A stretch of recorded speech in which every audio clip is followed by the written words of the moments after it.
merci pour tous vos messages que j'ai reçus depuis une semaine presque. Merci beaucoup, beaucoup, beaucoup du fond du cœur. Merci pour vos prières, merci pour tout. Voilà, ça a été compliqué pour moi, ça a été une semaine assez éprouvante parce que le 5, c'était un vendredi je crois, ma mère et ma grand-mère, je vous le disais sur mes réseaux, elles ont attrapé le Covid, les deux, etc.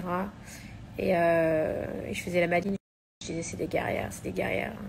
Sauf que mercredi dernier, la situation s'est dégradée d'un coup et ça a été très très très dur. Mercredi matin de la semaine dernière, l'hôpital nous a appelés pour nous dire venez dire au revoir à votre grand-mère, elle est en train de partir, etc. Donc ça a été très éprouvant. Puis finalement à 4 heures, on nous disait qu'elle était là. Et puis le lendemain, c'était...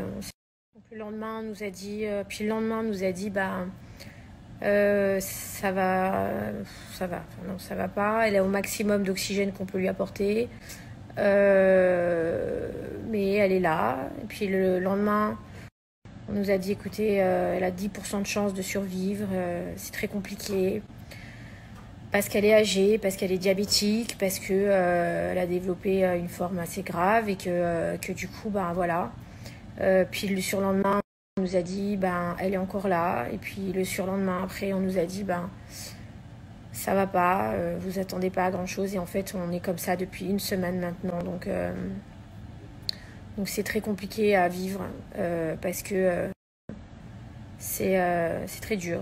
Le fait enfin, il n'y a pas de mots en fait. C'est très compliqué. Et elle est là. Voilà, elle lutte. C'est une guerre. Elle lutte incroyablement. C'est pas facile. Moi, j'y vais tous les jours. Je la vois tous les jours. Alors, bien sûr, habillée en combinaison, habillée avec des lunettes, avec une espèce de bonnet, avec des gants, avec un masque canard, là. Bref, tout équipé, mais j'ai le droit à 15 minutes par jour. Donc, tous les jours, je vais la voir. Et je remercierai jamais assez le bon Dieu et les infirmières et les médecins parce que je pense qu'aujourd'hui, cette situation, elle est terrible parce qu'on ne se rend pas compte quand on voit pas les malades du Covid gravement, dans des situations graves parce que nous, on a l'habitude... c'est vrai, moi j'ai vu Stéphane, il a eu le Covid, ma fille a eu le Covid, on a plein de monde qui a eu le Covid, mais bon, on se dit c'est une simple... voilà, ils sont fatigués, ça passe. On se dit, ça va. C'est ce qu'on se dit en fait. Et en fait, on ne se rend pas compte parce qu'on ne voit pas les malades graves. Mais vous savez, c'est un traumatisme. Mais vraiment, c'est un traumatisme. Parce que c'est une souffrance déjà abominable. Ma grand-mère, elle ne peut pas trop avoir de morphine parce que ça peut la tuer. Ils ne peuvent pas l'intuber parce que sinon ça peut la tuer. Ils ne peuvent pas la mettre dans un coma parce que ça peut la tuer. Donc du coup, elle supporte une douleur qui est incroyable. Moi, quand je vais la voir, elle a mal. Elle a mal de partout. Aucun être humain ne mérite ça. Aucun être humain ne mérite de souffrir comme ça. En fait, on se rend pas compte. Voilà, je pense qu'on réalise vraiment pas. Vraiment, vraiment pas. Et même si on me dit, oui, alors j'ai vu plein de messages. J'ai reçu beaucoup de messages gentils, donc merci beaucoup. J'ai reçu aussi des messages cons, hein, vous vous en doutez. Mais ça, c'est pas grave, c'est normal. Mais beaucoup, beaucoup, beaucoup, beaucoup de messages très gentils. On m'a demandé, mais c'est normal, toi, tu respectes pas les gestes barrières, donc tu leur as donné. Non, en fait, j'ai pas vu ma mère et ma grand-mère depuis 2 mois. Donc, elles n'ont pas attrapé par moi. Puis, de toute façon, quand j'allais les voir, je faisais super attention. Bref, quoi qu'il arrive, elles sortent pas de chez elles, donc je sais pas comment. Je peux pas vous dire qui, comment, pourquoi, j'en sais rien. Les infirmières qui les soignent, elles l'ont pas. Donc, je sais pas, il n'y a pas d'explication. C'est une maladie qui est tellement inconnue. En fait, inconnue, je sais pas, en vrai. Bref. Ma mère, elle va mieux. Pour préserver ma mère, pendant quelques temps, on lui a rien dit. Je reprends ma respiration. Donc je vous disais, j'ai reçu beaucoup de... Non, je vous disais, ma mère, on a essayé de la préserver parce que elle est cardiaque, qu'elle est en invalidité, que c'est compliqué, qu'elle a déjà du mal à... Donc c'est vrai que pendant plusieurs jours, on a fait comme si de rien n'était. Pour pas que elle panique de l'autre côté et que ce soit un problème aussi de l'autre côté, parce que c'est deux personnes qui sont très à risque. Donc voilà, bon... En soi, je pense que je suis pas la seule au monde à avoir ce problème-là en ce moment, malheureusement pour beaucoup. Mais comme vous êtes des gens à me suivre, je peux peut-être témoigner de certaines choses et utiliser mes réseaux sociaux pour vous expliquer un petit peu comment ça se passe et peut-être pour aider certains qui ont les mêmes problèmes que moi. Donc voilà, je pense à tous les gens qui sont dans mon cas. Et je pense qu'il y en a énormément, beaucoup plus qu'on croit. Je pense qu'on est totalement déconnecté de cette maladie en vrai. Donc voilà, après, c'est vrai que c'est compliqué parce que ma mère, en fait, et ma grand-mère, bon, pour ceux qui me suivent le savent, elles habitent ensemble depuis 20 ans. Ma mère, c'est un peu comme tic et tac. Elles sont l'une dépendante de l'autre. Et voilà. Et donc, voilà. Donc, on a préservé ma mère. Maintenant, ma mère va mieux, donc c'est un peu plus clair pour elle.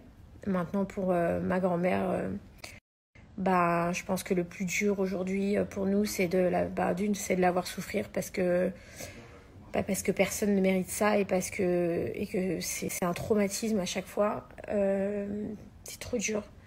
Mais on n'a pas de choix. Donc il faut qu'elle continue à se battre, mais c'est très très difficile parce que elle est complètement dépendante à la machine, mais elle ne peut pas avoir d'intubation. C'est trop dangereux. Donc elle sent tout. Et toutes les... Donc c'est assez compliqué. Ça fait une semaine maintenant que c'est une torture. C'est une torture. Il n'y a pas d'autre mot. Voilà. Où pendant 3 heures, on vous dit ça va. Puis 3 heures après, on vous dit ça va plus, préparez-vous, puis après ça va, puis après 3 heures elle se bat bien, puis après 3 heures faut ouvrir les yeux, ça va être compliqué. Donc voilà, je pense que c'est ça qui est aussi très pesant et très éprouvant. Je pense que les gens qui me suivent aussi connaissent les relations que j'ai avec ma grand-mère.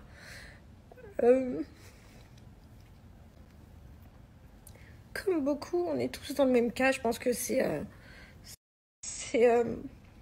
suis pas la seule, hein. Je pense vraiment que voilà, on est beaucoup dans le même cas, hein. Je suis pas à plaindre. Enfin, on va me dire ouais, mais on est tous. Bah oui, c'est vrai, on est tous. Bon, bref. J'ai une relation très fusionnée avec ma grand-mère. J'ai une relation assez fusionnée avec ma grand-mère. Moi, comme vous le savez, pour ceux qui me connaissent, elle m'a élevée depuis que j'ai 2 ans. Et 2 ans et demi. Et je suis restée avec elle depuis mes 2 ans et demi. J'ai dormi on avait une seule chambre avec ma grand-mère. On n'avait qu'une chambre. On dormait ensemble jusqu'à mes 20 ans. Dans le même lit, c'était mon coussin. Enfin, c'est mon coussin. C'est mon oreiller. Voilà, donc c'est compliqué. C'est très compliqué pour moi en ce moment, même si on dit oui, mais elle est âgée. Chacun fait sa vie, chacun fait son temps. Mais en fait... non, désolée, je peux pas penser ça, moi. Ma grand-mère, pour moi, elle est immortelle, elle est avec moi tout le temps et elle sera avec moi tout le temps. Donc voilà, je m'en fous même si elle a 150, c'est pas grave. Et voilà, donc j'espère que ça va aller. Là, on attend tous les jours, ça fait une semaine maintenant. Donc j'essaye de travailler le matin, je vais reprendre un peu le travail le matin maintenant parce qu'il faut essayer de reprendre le travail le matin. Pour essayer de penser à autre chose, essayer d'avancer parce que là ça devient très très lourd. Et l'après-midi, voilà, je vais continuer à soit pouvoir aller la voir, soit attendre ou aller voir les médecins parce que des fois quand je peux pas rentrer, je vois quand même les infirmières, elles sont tellement gentilles. Et franchement, le service d'hôpital où elle est, il est exceptionnel, mais ça n'a pas de mots. Et je n'ai pas de mots pour décrire le service hospitalier avec des infirmières qui sont trop gentilles. Je suis rentrée vraiment choquée de l'affection qu'elles peuvent lui donner alors qu'elles ne la connaissent pas en vrai. Hein. Mais c'est incroyable. incroyable. Donc vraiment, merci du fond du cœur. J'ai pas d'autres mots que ça à dire pour ces dames qui sont extraordinaires avec elle. Voilà. Donc c'est important de le dire parce que...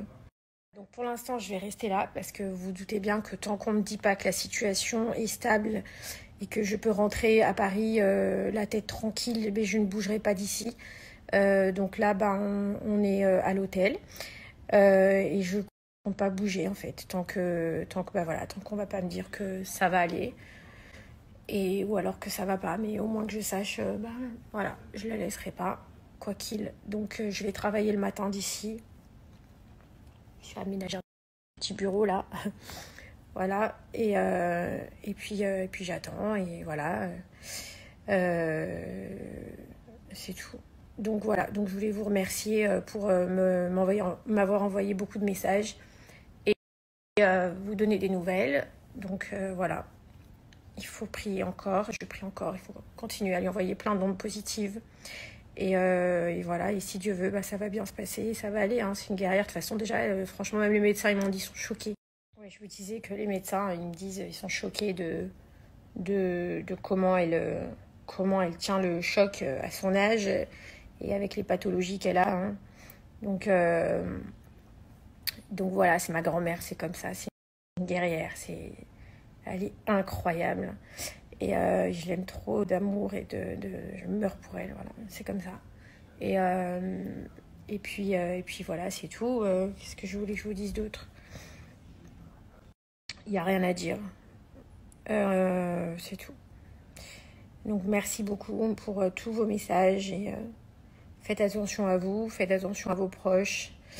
Et voilà.